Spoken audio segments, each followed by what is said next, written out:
I want more cards. What if I just copy the code here, card view all the way to copy that, paste. There we go. Now I have 4 cards. 1, 2, 3, 4, and I broke it. Oh, the IDs. Okay, I can fix that. No! God, please, no! What up, Internet? Welcome back to part 3 of the Android Studio 2024 Beginners. So I kind of left you hanging in the last video. We didn't compile our code, so let's go ahead and do that now. We won't be able to compile the code as it is right here with the little red squiggly lines. I'm going to go ahead and just delete that for now. If you haven't already, now is a good time to come up here to where it says No Devices on the top right. And we're going to go ahead and open AVD Manager. And here's where we can create a virtual device. So we click right there and we can select basically any phone we want. So I'm going to select that, but you can choose from TVs, Wear, tablet, automotive. Basically, you can choose anything to be a test device, and you can have multiple test devices. So I'm just going to do Pixel for now. Go ahead and click Next. Select a system image. So this is where we select the version of Android that we want to put on our emulator. You can see that most of these say download. R does not say download because I've already downloaded that, and I'm going to go ahead and just install that one since it's the latest version of Android. Let's go ahead and name it the Pixel, whatever. And there we go. Startup orientation and portrait. There we go. Now I've got a device set up. So now that we have our code in a compilable state and we have a device set up, all that's left to do is to hit this build button here. Boom. And actually, if we want to see what's going on here, we can just click the build hammer and build finish. No problem. From there, we're just going to go ahead and hit the play button, or run app. There we go. We've got an emulator. All right, and there we go. When your emulator finally loads up, you should see a screen similar to mine. And we'll notice here that we do have a card. It does say thing. We didn't put a picture in, and if we click it, you can hear something, but nothing happens. All right, so for now, we can see my computer is really using a lot of resources right now. So I'm going to go ahead and close this emulator. So aside from learning how to set up an emulator, what we're going to be doing in this video is I hope to finish up the code for this example project, and then we can move on to the next video of the series. Okay, so before we move on, there's one more thing I forgot to do. I need to add an ID here. So an ID is basically going to help us initialize this view in our code. We've got our object class done, we've got our UI done for the main screen. Now we just need to code. So to begin, we're going to be declaring variables first. Declare variables.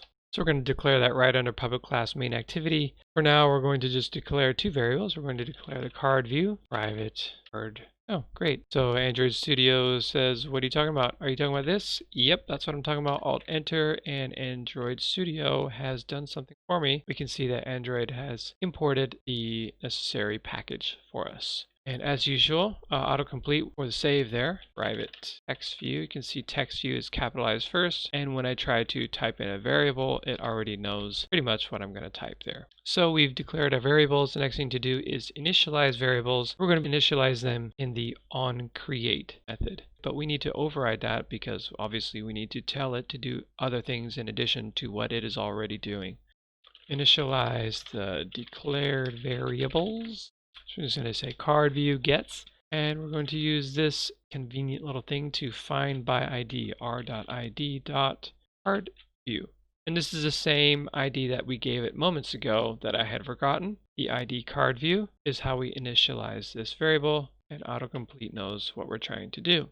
Next, we're going to initialize text view, same thing. So text view gets, find view by ID, r.id.text view.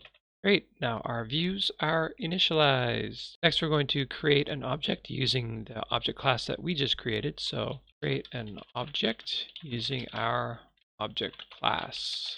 And we're just going to say thing because that's our object class. And we're going to say first thing will be the name of the first object, and new thing. We can see here that I'm being prompted for a string name and a boolean of is this realio. So if you recall, that is exactly what I declared right here in this method.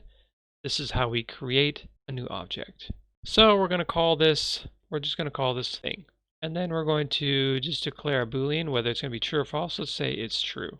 Well, now that we have an object, now we can declare what we want to display in the card.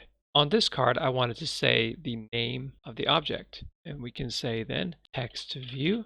And because text view has been initialized as a view, Now we can run methods on it that are related to views. So if I do dot, we can see all the methods that we can use.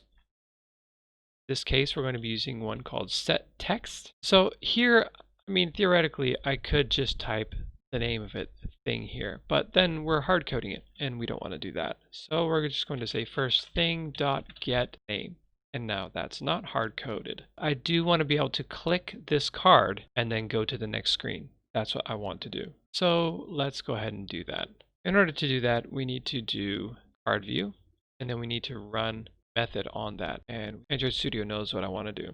We're going to set onClick listener, and to set the onClick listener, we need to say new view.onClick listener, and we can see here in the autocomplete, there's one right there, and it's going to put in all of the code that we need. Bam. So what just happened? Well, we have to override Android's already predetermined onClick method, and we have to tell it what we want it to do in addition to what it's already doing. So in this case, we need to use something called an intent. And an intent is basically what is used to pass information from one activity to another. There are other uses for intent, but we're just going to keep this very general and basic. Intent, and we're just going to call it intent I, new intent, same as I did above. And we need to put in two arguments. Generally, when you're passing information within an intent, you'd say where the information is starting and the destination of the information. So main activity dot this, and then the destination is going to be, well, actually we haven't created destination for this yet. And so now seems like a good time to do that. Right, so let's go ahead and create that destination. So we want to come over to the left side of our screen and right click or control click. And we're not going to be creating a class, so to speak. We're going to be creating an activity. Of all the templates that we can choose, we're just going to click empty activity. Name is maybe not so important, something relevant that you can understand. I'm just going to take main off so I don't get confused. Call it activity 2. Great. So now we have a second activity, and we can see also activity2.xml has come up. We're not going to touch that just yet. We will in a moment. But now that we have the second activity, we can just say activity2, capital A, activity2 dot class. Bam. We are almost done with our intent. Next, we need to say I dot put extra. So we're just going to call it, no, we'll just call it the thing. So we want to send over the name of it, which we can see here would be the string value. So to do that, we can just say first thing dot get name. So now we are sending over the name of the thing, and we can do that once more. I dot put extra. Same thing, the thing. And we're also going to be sending over the Boolean value, which is thing dot get is this really O. Okay, so now we're sending over some information. And then the last thing to do then is start next activity. So we just say main activity dot this start activity. And then it takes a single argument, which is intent, which we have already named as I, and that is that. This is all we are going to be doing on the main screen. That's it. All right, so moving on to the activity 2, we're going to be catching the intent, but before we go ahead and move into that, let's go ahead and tackle the UI for activity 2. Activity 2 is going to be very, very simple. We just want two things. We want it to display some text, and we're going to put in a button so that you can toggle the value of the Boolean. And to do that, let's go to design and to add layout, vertical layout, and a text view, and a button. Actually, no, let's put that in the linear layout. There we go, that's better. All right, so we come back to the split so that I can see what's going on here. For the text, we are going to go ahead and do layout gravity center. That doesn't work. Why did that not work? Because width is still match paired. So we do wrap content. And then we're going to go ahead and change the size. So just type size, works, text size right there. And let's say, I don't know, 75 dp. Oh, that's fine. Perfect. Nice and big. Great. Should be no problems here. And I have an ID, text view 2, and I have an ID here also, button, which is good. I don't want the button to say button though. So what we're going to do here is we're going to create some strings. Now we don't have to do it this way, but I think this is a good time to show you how to do strings.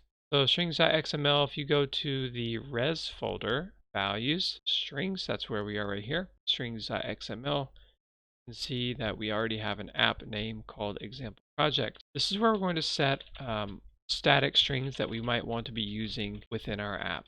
So let's go ahead and call this make it real. Make it real. Can't have spaces here. That wrong. It's real. String name equals it's not real. Make it not real. So now we have declared two static strings that we can be using for our button. Great, so we can just close that. Great, so this looks fine, and I think we're ready to just go ahead and jump into activity 2. So let's do that. Private text view needs to be capitalized. Text view, private button, capitalized button, and we'll just call that button. Then we're going to be initializing the variables. So text view gets and by ID our .id .text view 2 there, and also button gets find view by ID r.id button. So moving right along, we're going to actually we're going to add a couple more variables here. We're going to add a private string name, and we're also going to add a private boolean. We'll just call it a boolean. We'll go ahead and grab the intent now. Get the intent, and to do that, we're going to say name gets get intent dot get string extra, and the name for that was the thing. Great. Boolean equals get intent dot get boolean extra. It says, okay, so we need to put in the string name and then the boolean default value. So we're not actually going to be hard coding any value for the boolean, but I think what that means is that if for any case the boolean does not get passed or received for whatever reason, there's a default value that we can roll with. So we'll go ahead and put a boolean here, and then we'll say the default value, we'll just say it's true. Great, okay, so we've got those defined, and the next thing we're going to do is we're going to set the text for our button. Because the boolean is true, we're just going to go ahead and set it that way. So we'll say button dot set text r.string dot, and then we want it to say it's make it not real. All right, and so that's pretty much it for that. And then the next thing we're going to do is we're just going to add a quick toggle. So we can change the value of the boolean. We can set it from true to false or false to true, and the button will reflect a change. So we're going to go over here to activity 2, and for the button, we're going to do an on click, and we'll just call it toggle. We'll come back over here. We'll go ahead and write this public void, and we'll say, we'll just call it toggle because that's what we called it. And to make this work, we need to just say view. Android Studio is asking, is that it? Yes, that's it. And so here's where we're going to make the toggle for the second screen. We want to say a boolean is going to get not a boolean. So what that's going to do is it's going to change the status from whatever it is to the opposite once the toggle is touched. And then from that point, we can just say if a boolean is true, then set button dot set text is going to be, if it's true, we want to say make it not real. And then else, if it's not true, then we want to say make it real. So button set text r.string is real. All right, so let's see how this works out. So what we're going to do now is we're just going to go ahead and compile this and see what happens. Oh, also we didn't set the text actually. So let's do that now. Let's say text view dot set text is also going to get name. There we go. So the next thing we're going to do is we're going to compile it, just because clicking hammers is fun. We can see down in the bottom it says grilled beta running, Gradle build finished. And if we wanted to see what it said, we could just click the build button down here, and it will show us if there was an error, it would automatically pop up, and we can close it by clicking this little minus button here. Great, so it compiled fine. And now the last thing to do is just to run it. So let's run the emulator and see what happens. All right, so this is what our card looks like. We didn't set any pictures. Maybe the text is a bit strong there, and I guess we could set a picture too. So let's just click that and see what happens. Oh, there we go. Thing. There it is, and there's a button that says make it not real. So if we click it, ooh, oh yeah, that feels good. Great. So we can do that, but it's still kind of lacking a little bit. I think there needs to be a picture here, and this thing text could probably just be a little bit bigger. So let's go ahead and do that, and I'm just going to minimize this for now. So back into main activity where the text view is here, we're going to set that text to size, let's say 20 dp. There we go. That looks a little bit better. And so how we're going to handle this picture is we're going to actually, we can see image view has tools.source.compat, and it gives us sample avatars. And the way we're going to put in our own photo, all we have to do is if we go to the left side here, we can see the res folder, and then in the drawable file path, there are some items there. All we need to do is drop in a photo. I'm just going to drop in a photo right into the drawable folder. All right, so let's just go ahead and use the second one. So we'll go ahead and go back over here and we'll say source, Android source, and then we want to use drawable unnamed. Boom, there we go. It does look a little bit small, so let's just fix that with the card. 150, that looks better. Great, and that should be it. Let's see what happens. So let's compile, make sure we're not getting any errors. Build finished, and now let's run it. So there it says thing, and we click it. Bam, thing. Here we go. All right, so this is pretty much going to wrap it up for our very first project. Very simple, as you can see. All we did was make a single card with some text and a photo. And then we can click it, which takes us to our second activity where we see the title of the object and a button that, well, so is that really working though? Is it really changing the status? Actually, click back and then click it again. It's not saved.